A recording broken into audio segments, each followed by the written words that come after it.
Olá pessoal, vamos ver aqui nesse documento alguns aspectos que condicionam o desempenho do sistema de transmissão sem fio. Tá? Então vamos ver por alto alguns aspectos que a gente deve considerar na instalação da nossa rede sem fio. Tem algumas referências que explicam isso aí, né? Essas duas referências, tá? Para quem quiser se aprofundar mais. Tá? Então, as ondas de rádio seguem uma série de regras básicas da própria física, né? Que a gente tem que considerar. Então, quanto maior o comprimento da onda, maior o alcance. Né? Comprimento significa menor a frequência. Okay? Quanto mais frequência, menor o comprimento da onda, menor o alcance. Tá? Quanto maior o comprimento, mais com maior facilidade ela atravessa e contorna coisas. E, ao contrário, quanto menor o comprimento da onda, mais dados ela pode transportar. Ou seja, apesar de eu usar uma onda de menor comprimento, eu consigo levar mais dados nela porque a frequência é maior. E tem a desvantagem de alcance menor e atravessa menos obstáculos. Então a gente vai ver alguns exemplos dessas regras. A atenuação é quando o sinal enfraquece, né, ao longo do tempo, né, por absorção, fuga de energia, obstáculos. Vale lembrar que o ar também absorve um pouquinho do sinal. O sinal diminui muito pouquinho no ar. Né, mas de qualquer modo existe isso. Então é o efeito da atenuação. Eu tenho aí as oscilações da onda do emissor, né, a gente chama de amplitude, né, da onda, que é a intensidade do sinal, e ela chega no receptor um pouco mais atenuado. Existe uma fórmula para acentuar, para isso. Não vamos decorar isso aí. Eu sei que quanto mais distante, com mais obstáculos, há uma atenuação. Para haver atenuação tem que ter absorção, ou seja, à medida que ela atravessa obstáculos, elas podem ser atenuadas ou até anuladas completamente. Então, o metal ele é praticamente um bloqueador ou um refletor das ondas de comunicação. A gente lembrando que o espelho possui uma camada de prata nele e vidro, né? Então consegue bloquear ou refletir as ondas. A água absorve, nas moléculas da água, absorve parte da energia da onda. Lembrando que o ser humano é feito de 70% de água, então se você tem um local cheio de gente, parte da sua transmissão vai ser absorvida pelas pessoas que estão lá, no meio do caminho percorrido pelas ondas. Tem outros materiais, né? Madeira. A madeira tem uma diferença. Se for uma árvore, ela está com água, né? Uma árvore viva, então ela vai absorver mais. Uma madeira seca já absorve bem menos, porque tem muito menos água lá. Os plásticos similares não são tão absorventes, mas uma garrafa d'água apesar de ser plástico, tem água dentro. Então a gente tem que tomar cuidado com isso. Se eu colocar a distribuição do meu sinal em uma casa, eu tenho um aspecto para considerar. Se eu colocar o meu sinal dentro de um bar, de um restaurante, onde as pessoas podem ficar em pé e tudo, com muita gente, eu vou ter um sinal atenuado. Só para a gente entender esse aspecto. A distorção, né, quando você emite o sinal e há uma mudança um pouco na amplitude no sinal, né, as curvas não são perfeitas. Então, existe isso é um fenômeno presente na transmissão, mas isso aí, como o ciclo é preservado da onda, isso é tratado pelos mecanismos de recepção. Eles conseguem corrigir, dependendo da distorção, o grau de distorção desse erro.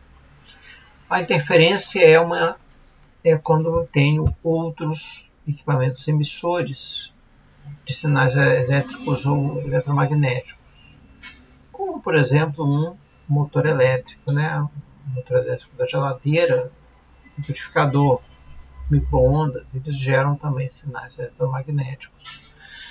O da geladeira normalmente é um motor fechado, né? Fechado dentro do compressor. Então ele não interfere tanto no sinal, mas digamos um liquidificador não. O motor pode, quando ligado, interferir na transmissão.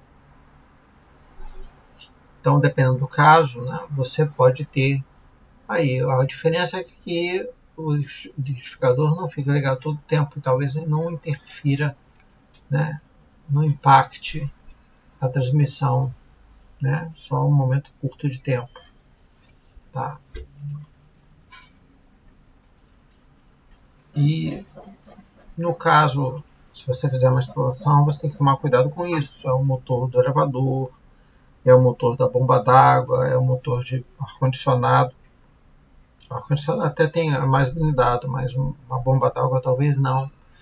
Então você tem que tomar cuidado com esses pontos aí, que você tem emissores de sinais eletromagnéticos que podem interferir.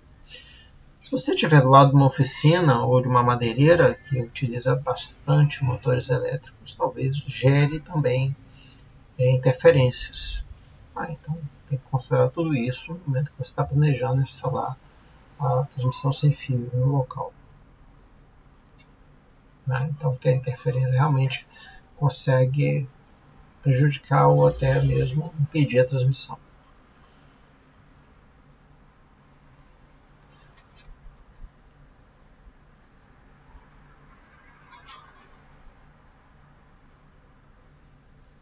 Né? Então aqui fala que o ruído, né, a única diferença é a natureza.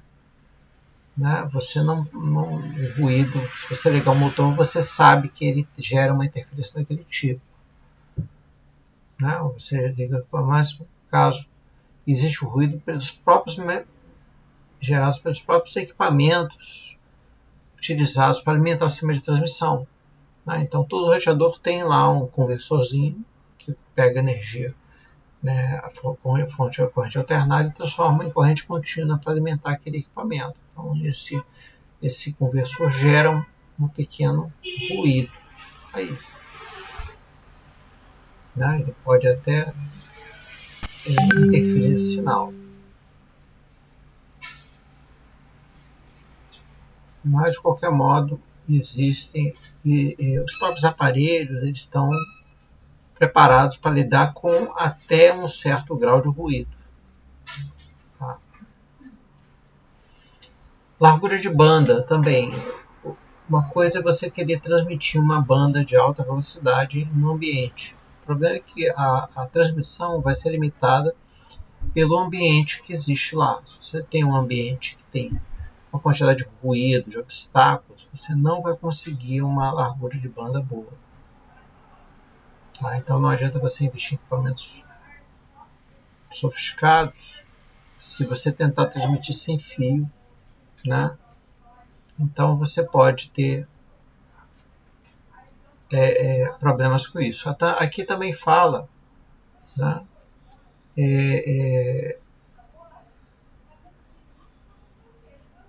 que existe, né, você pode ter também, né, não nesse ponto, mas você pode ter interferência entre os aparelhos. Isso a gente pode ter também.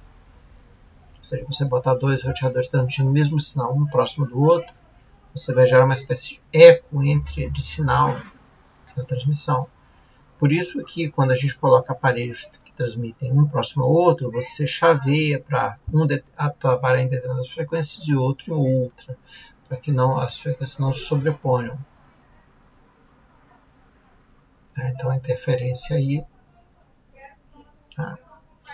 Outro ponto que a gente tem que considerar é a dispersão multipercurso, que é uma coisa que existe dentro da fibra ótica. Né? A fibra ótica é um tubinho fininho, onde ele é espelhado por dentro e a luz laser percorre por dentro e algumas vezes reflete-se, né, pelas paredes, percorrendo em algumas vezes um percurso maior, gerando aqui vários sinais, mas muito próximos entre si. nesse ponto. Essa dispersão ocorre, mas também é tratada pelos aparelhos de fibra ótica. Tá? Só que existe esse esvaziamento quando não é uma fibra ótica, tem um espaço maior, né, que gera uma pequena interferência. Essa interferência aqui, pelo sinal que reflete aqui, neste caso aqui, como ela reflete, mas ela não é muito desviada da sua direção, você não tem uma diferença de tempo de recepção entre os sinais muito grande. Então, isso ainda pode ser tratado pelos aparelhos. Mas, né, temos um exemplo a gente vai ver quando o sinal reflete em um lugar e volta e atinge o receptor, a gente vai ver que, como esse percurso é realmente bem maior, ele pode interferir no sinal. A gente vai ver mais adiante no último pedacinho desse documento. Outro fenômeno que ocorre que é bom é a difração, onde você tem o sinal em um ambiente, tem uma abertura e no momento que o sinal chega na abertura ele se espalha nesse outro ambiente. Vale lembrar o seguinte, como ele se espalha, a intensidade dele diminui, mas permite que aparelhos que não estão diretamente na mesma linha com a antena consigam receber o sinal. Tá? Então esse é um ponto bom. Apesar de eu não permitir aqui um grande alcance, eu consegui ainda ter uma comunicação razoável. Por isso que em um apartamento o sinal consegue, né, se propagar. Outro ponto benéfico tem as antenas, né? As antenas separadas por montanhas, você tem aí a difração que consegue chegar o sinal na outra antena. Então, a difração é um fenômeno interessante. A reflexão, que é um pouco né, que a gente viu, né, que reflete, tem a linha direta e a linha que reflete aqui, interfere um pouco nesse caso, mas se eu tiver aqui uma reflexão do Wi-Fi para uma parede e voltar batendo com uma linha direta, se eu tiver uma distância grande aqui, percorrida aqui nesse ponto, uma distância mais curta, a diferença de um ponto, de um tempo de chegada de um sinal e outro for maior que a frequência que eu estou trabalhando, é como se eu mandasse aqui A, B e C, só que o A, B e C bate aqui e volta, e no momento que eu recebo A, eu não recebo nada lá da reflexão. No momento que eu recebo B, eu recebo A da refletido. A e B aparecem juntos, um sobre o outro. Já deu para entender, né, que o A e B misturados, eu não vou saber o que é. Tá? Então, a reflexão, quando tem um percurso muito maior na reflexão que a linha direta ou a transmissão normal, eu vou ter uma inversão, né, de 180 graus na fase da frequência do meu sinal. Pode simplesmente cancelar todo o pacote recebido. Eu tenho um problema sério aí nesse ponto. Tá? Então, o ambiente tem que ser olhado com muito cuidado para que eu não tenha esse problema aí. Sei que eu tenho um ambiente de transmissão potente e tudo, e alguma coisa reflete a uma certa distância o sinal e pronto, tudo vai para água abaixo. Então, tem que tomar cuidado em analisar o ambiente onde eu vou instalar o Wi-Fi. Tá? Então, são só 9 páginas desse documento. Né? E a gente vai ver mais tarde no nosso projeto, devemos considerar esses fatores para a transmissão sem fio. Tinha que passar um carro aqui. Tá bom? Então vamos ficando aqui, né, antes que passe o próximo carro de som. Tá bom, gente? Obrigado. Tchau, tchau.